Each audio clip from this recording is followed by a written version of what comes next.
শত শত বাড়িঘর গুঁড়িয়ে দেওয়ার এই দৃশ্য ভারতের আসামের। রাজ্যটিতে গত এক মাসেই ভেঙে ফেলা হয়েছে প্রায় ৩,৪০০ বাংলা ভাষাভাষী মুসলমান পরিবারের ঘর। সরকারিভাবে বাড়ি গুঁড়িয়ে দেওয়ার পর মাথার উপর আর কোনো ছাদ নেই তাদের। অস্থায়ী শিবিরেই দিন কাটাচ্ছেন উচ্ছেদ হওয়া হাজারো পরিবার।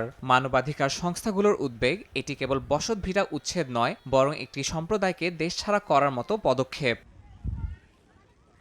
নরেন্দ্র মোদীর দল বিজেপি যেখানে ভোটের প্রস্তুতিতে ব্যস্ত, সেখানে আসামের মুখ্যমন্ত্রী হিমন্ত বিশ্ব শর্মা উচ্ছেদ অভিযান চালিয়ে যাচ্ছেন। তার নেতৃত্বে ২০২১ সাল থেকে শুরু হয়েছে ধারাবাহিক উচ্ছেদ অভিযান। বার্তা সংস্থা রয়টার্স জানায়, এরই মধ্যে ১৬০ বর্গ কিলোমিটার এলাকা থেকে ৫০,০০০-এরও বেশি মানুষকে উচ্ছেদ করা হয়েছে, যাদের বেশিরভাগই বাঙালি মুসলমান। রাজ্য সরকারের দাবি, এই এলাকায় অবৈধ অনুপ্রবেশকারী রয়েছে। তবে উচ্ছেদ হওয়া ভুক্তভোগীরা বলছেন তারা ভারতীয় নাগরিক। ওরা বলে আমরা বাংলাদেশি। আমরা কেন বাংলাদেশি হব? আমাদের কাছে সব প্রমাণ আছে। বাবার দাদার নাগরিকত্বের সব পুরানো কাগজপত্র আছে। আর কত প্রমাণ লাগবে তাদের? যে অভিযোগগুলো আমাদের উপর চাপানো হচ্ছে সেগুলো পুরোপুরি ভিত্তিহীন। যদি সত্যি কোনো বাংলাদেশি থাকে তাহলে আমরা সবাই চাই সরকার যেন তাদের ফেরত পাঠায়।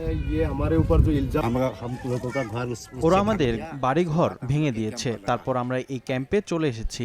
সরকার আমাদের কোনো খোঁজ নেয়নি, প্রশাসন থেকে কেউ আসেনি। এই ক্যাম্পে গরিব মানুষজন থাকছে যাদের ঠিকমতো খাবারও জোটে না। সরকারের কাছ থেকে কোনো সাহায্য পাইনি।